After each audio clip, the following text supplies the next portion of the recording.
Hi, thanks for joining me for more talk of recovery. I want to talk about beating ourselves up. As a woman in recovery, I have beat myself up plenty for being an alcoholic. I have beat myself up plenty for other addictive behaviors. Beat myself up for inactivity. Beat myself up for, you name it, I've probably beat myself up for it. It's time to stop beating ourselves up.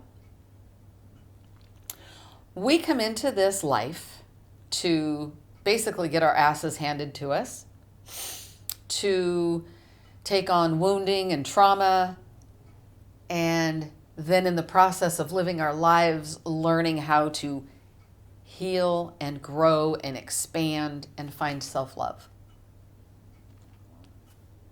That's part of the deal. That is the deal, right?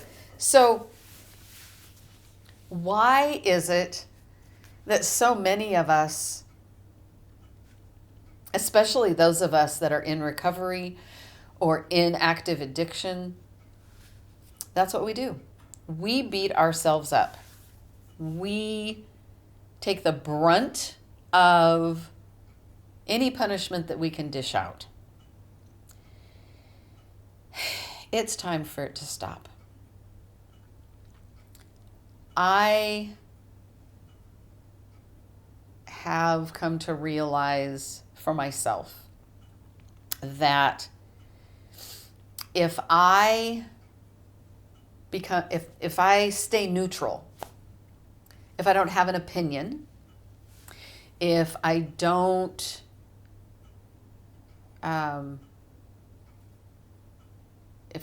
engage in an action, then I don't have any danger of being wrong. I don't have any danger of repercussion, and I don't have to beat myself up, right? I didn't do anything. There's nothing to beat myself up over. That kind of leads into the belief of when we have a choice to make and we don't make a choice, that we just haven't made a choice. That's wrong. We've still made a choice. No choice really is the choice of inactivity. It is the choice of no responsibility, no accountability. It is a choice. And the term ambivalent has come to me, yesterday. Yesterday? No. Oh my goodness, that was just this morning. Poof time, can't keep track. It was just this morning. The term ambivalent has come up for me, and I would never have openly said that I was an ambivalent person, but I am. I've allowed myself to ride the fence, to not speak up what my opinions are, unless they're very strong. Now, if I have a very strong opinion, I will voice it most of the time. But if I am truly on the fence, I stay there. I don't allow myself to really look at it and to really ask myself, how do you feel about this? You know, on the two sides of it, if you grab onto both sides, which one's heavier? That's ambivalence. And it's not serving me anymore. I've lived in my home for over 30 years. Well, over 30 years' time, you accumulate a lot of stuff. A lot. I have been wanting to declutter. I have been inactive. I've not been an active participant in making the choice to do it. And by doing that, not making the choice, right? I'm making that choice to live in clutter. No, my home is not a hoarder's home. My attics might look like that. I have 2 rooms that have kind of become catch-alls. And by not being in action to take care of that, to discard things that I just don't use anymore, I am not taking accountability. There's some shame in that. But by avoiding the responsibility of failure, there are so many projects that I'm not going to be vague here. I started crocheting a number of years ago, and I bought yarn. I'm going to say buying yarn became an addiction for a time, short time. I've got so much yarn, and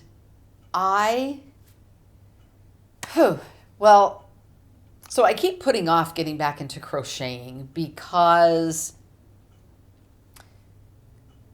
what if I make mistakes? I made plenty of mistakes when I was crocheting before. Frustration is the way I put it down. I made a lot of mistakes, judged myself, beat myself up, and so I have all this yarn that just sits there.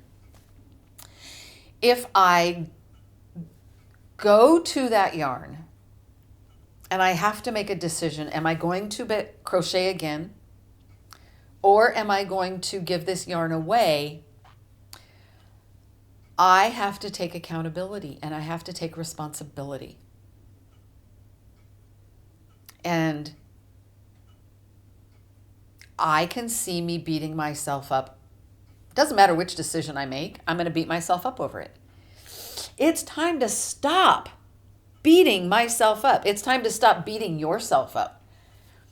I'm sure that it's a different scenario, but I have no doubt that there are so many of you going, yep, I know exactly what you mean. I do the same thing. Something similar. Let's stop beating ourselves up. Let's make the choice to be an active participant in our life and to take responsibility and accountability. Okay, yes, I bought way more yarn than I will probably use ever. Because the yarn I bought is probably not what I would ever use in a project. I don't know. That's another story. But it's okay. It's okay that I bought all that yarn.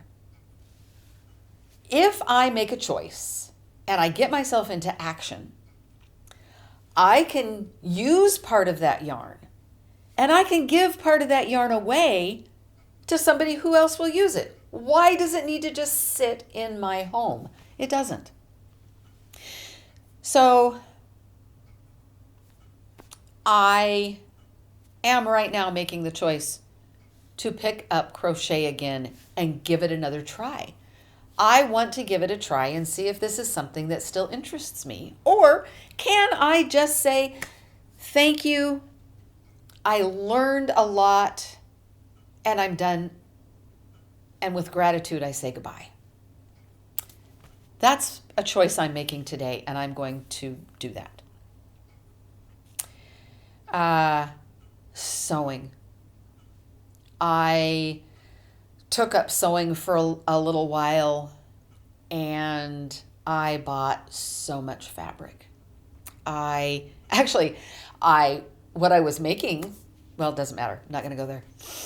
But I bought a lot of fabric. And again, I have to make a decision. So making the decision to not do anything, to just let it all sit there, that's just not working for me anymore. So that's a decision I have to make, and I honestly don't know what that one's going to be. I think I have other decisions that I can make before that, because, I can't make every decision all at the same time. I just can't. That's not how our human self works. But that is a decision that I have to make. And I will make it. I will make it soon. And I will either start sewing again or I won't, and it will all go away. Simple as that. So yeah, and I'm not going to beat myself up. I'm not going to beat myself up over any of it.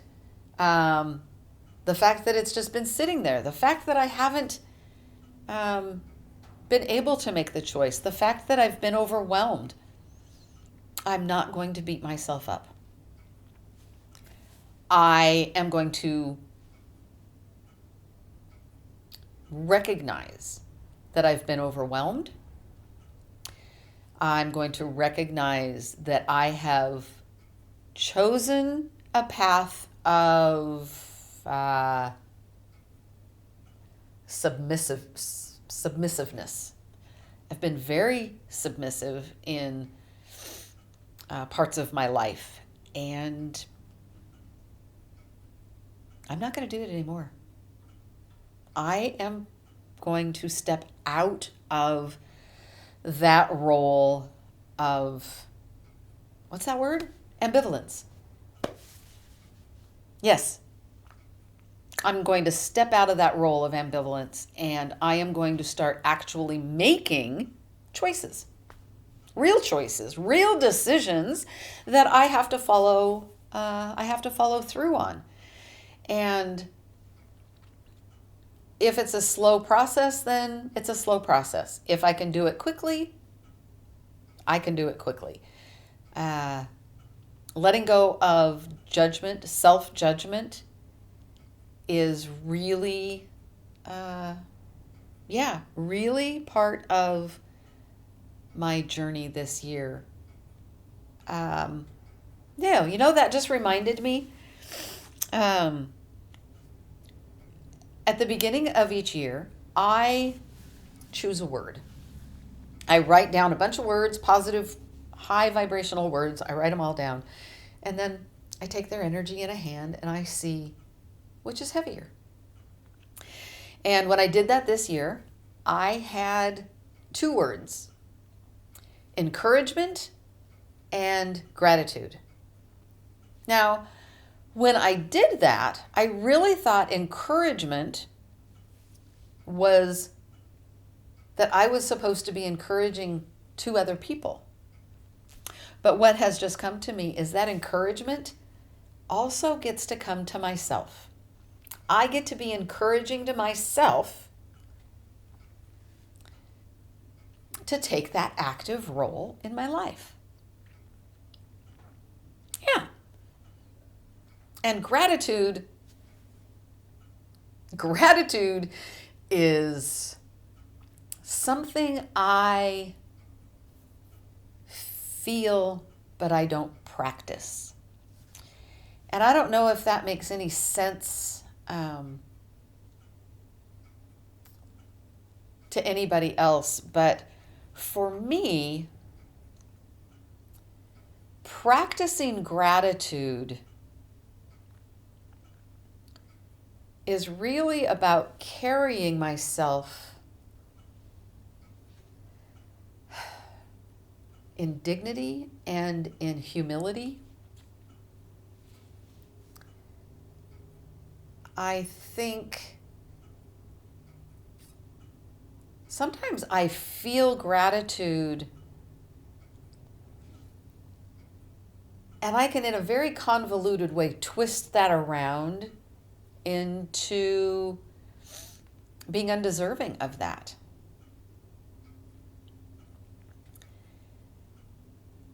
I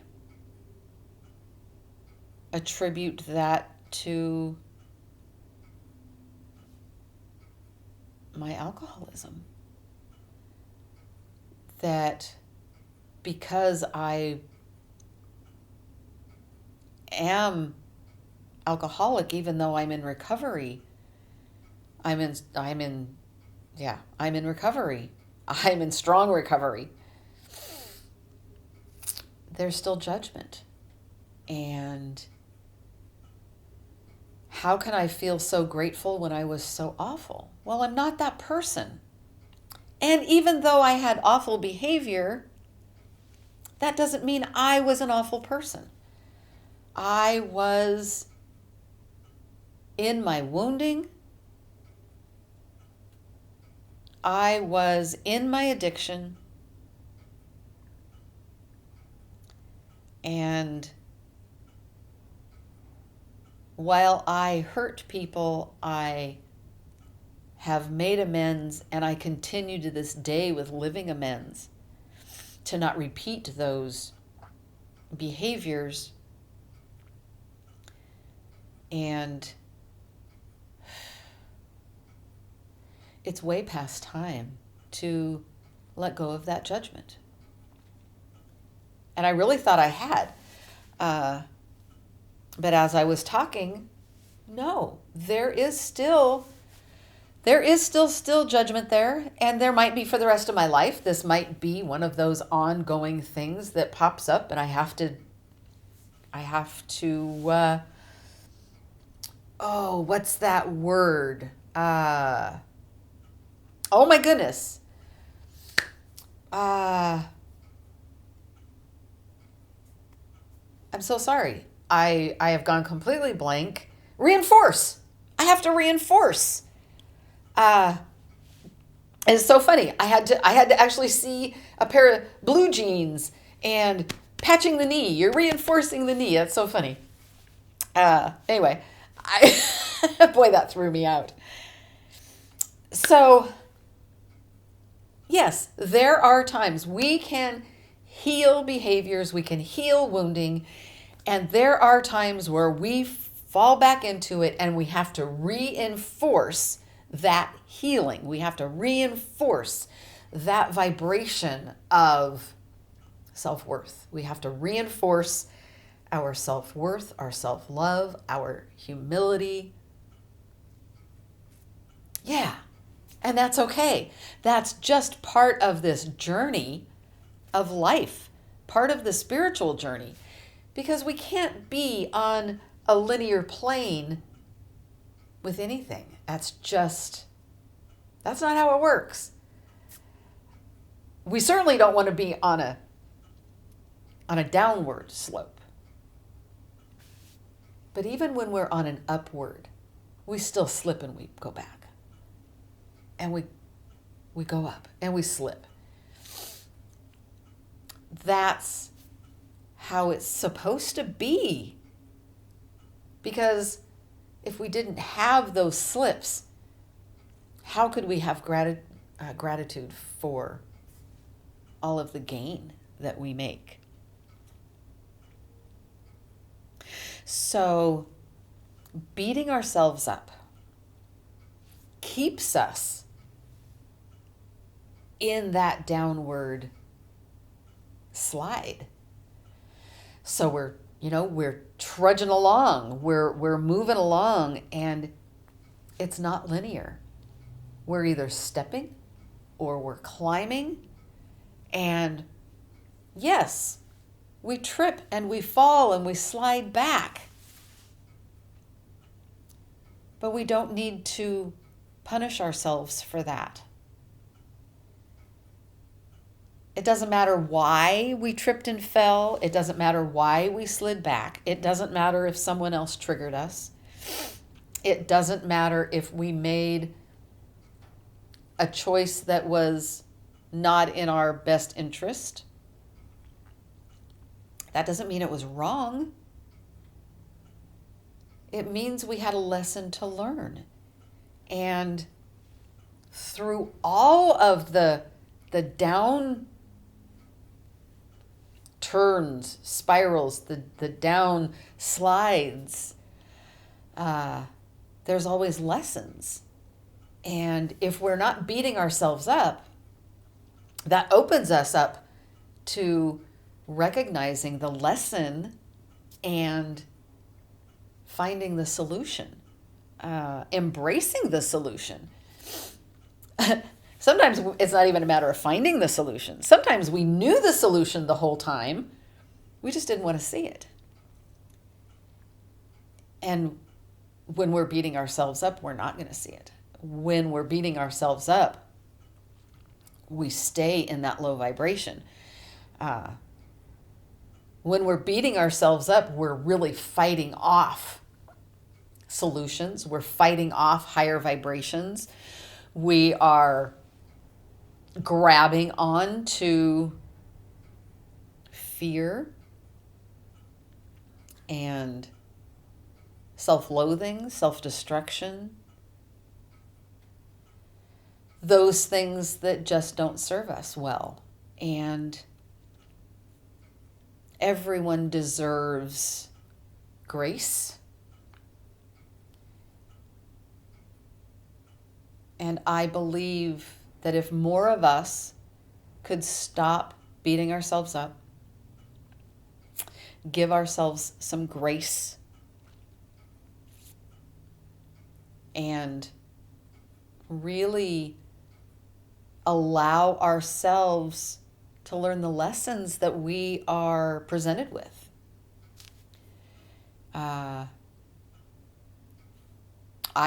I have been granted a huge lesson right now in my ambivalence, and I am not going to beat myself up over it. I'm just not.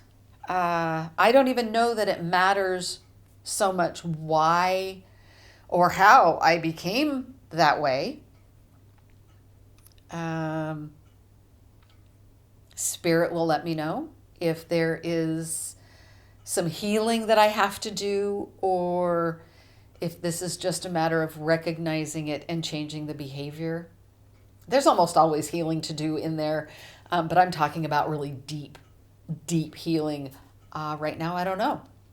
Sometimes it's not necessary. Sometimes we can just recognize a behavior that we're doing and kind of work through that and just allow what no longer serves us to drop away.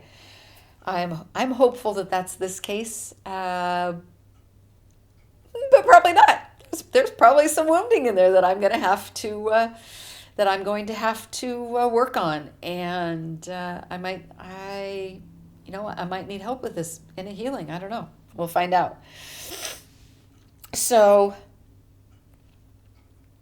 whatever your pattern is of beating yourself up, I urge you to recognize it and to really want to find a solution, to find a way to stop doing that behavior. Stop beating yourself up. Give yourself some grace. And sometimes really giving ourselves grace is just embracing the fact that we're human and that our journey is not linear. It's not straight up. It's not straight down, but it is a combination of all the above. And even when we are in the process of healing, when we are in the middle of our wounding, when we can recognize and give ourselves a break. It's not about the world giving us a break. It's about us giving ourselves a break to stop beating ourselves up and to really work at taking an active role in your life. Be an active participant in growth, in healing, in expanding, however that looks for you. It looks different for all of us. Sometimes expanding to one person might look like contracting to another, but it's not about what the outside sees. It's really about us looking in and finding that self-worth, finding that self-love, and nurturing that in high vibrational ways, in positive ways, even in those times of fear and negativity. It is possible. Doesn't always feel like it, but it is.